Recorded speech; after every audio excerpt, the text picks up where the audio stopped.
Hey, improv gangsters. Um, Shooting this video from a hotel in Milwaukee. Hello. And so, news and notes on improv. Breeze Geyer is coaching class this Saturday.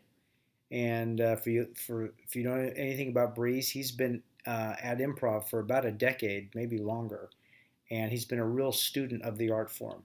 My training and overlapped with Breeze, and we were both very intense students of the craft. So we share that in common. He's been after it actually a lot longer than I have. So if you want to come get Breeze's wisdom and some of his shortcuts and stuff to getting to good improvisation, come on Saturday.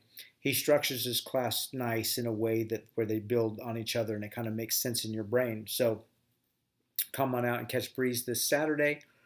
Some other thoughts um, on improv.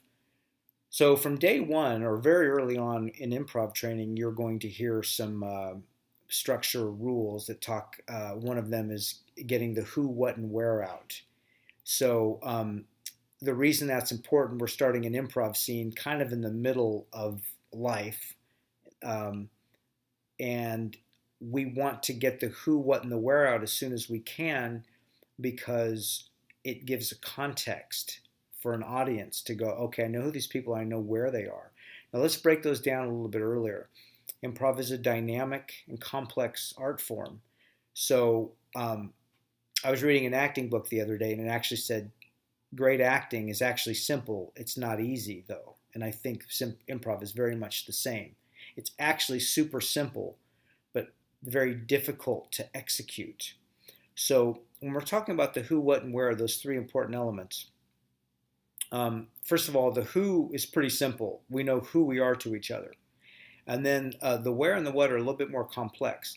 The where is significant because this is where we want to be interacting with our environment and be engaged in object and space work. We want to, um, whatever environment we find ourselves in, we want to be interacting with that environment at a very high level. And in fact, I would say we want to be playing with the environment. You want to actually, as a performer, be having fun while you're playing in the environment that you find yourself in an improv scene. And I'll say this, I was not able to have fun in my improv for many years. It was really there was a lot of tension, a lot of struggle for me.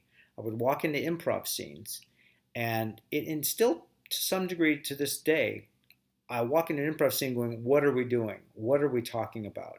I'm not comfortable with this. I don't feel comfortable at all. I can't focus on object work because I'm too nervous about what I'm going to say next and what it is we're doing. So I wasn't listening well. So that's a function of reps. For me, it was. And I think it is for the majority of us. Reps, reps, reps, reps, reps. Because the more reps we do, the more comfortable we get at it, and the more coordinated we get. So you can be doing sophisticated object, space, environment work with your location and still be holding a conversation about the next important element, which is the what. So, what are we talking about? What is it we're talking about? Well, the what is going to be how we feel, what's our emotion, what's our point of view, or theme. As we know, when we do the Mikowski method exercise, um, if if we find out that there's confusion, let's say the two players walk in and they both look confused and they both one reads the other, hey, you look pretty confused, and then we find the location and then we find out who we are, and this is a scene where we're talking about the idea of being confused. We want to explore that theme. And just like having fun with the object work, we actually can have fun exploring the theme. So we can have, hey, this is how am I confused? How is it that we're confused? How is the whole world confused? And we can really pepper that scene with confusion and have fun with that. And you can see that as we're having fun with our object work and in the environment, and we're having fun with the theme, there's going to be a natural heightening as we explore these things. And that's where some of the comedy can come out. And then it's fun for us to play, and in a way that's simple. Now, like I mentioned to you, the what is kind of a complex thing, so we can work on that. And I think that is one of the things that a skilled improviser develops is, oh, I know what the what is. I know what it is. I know how I'm going to play this scene. I know how I feel, or I know what it is I want to be talking about here. And that's the thing that you can't get a shot in the arm for.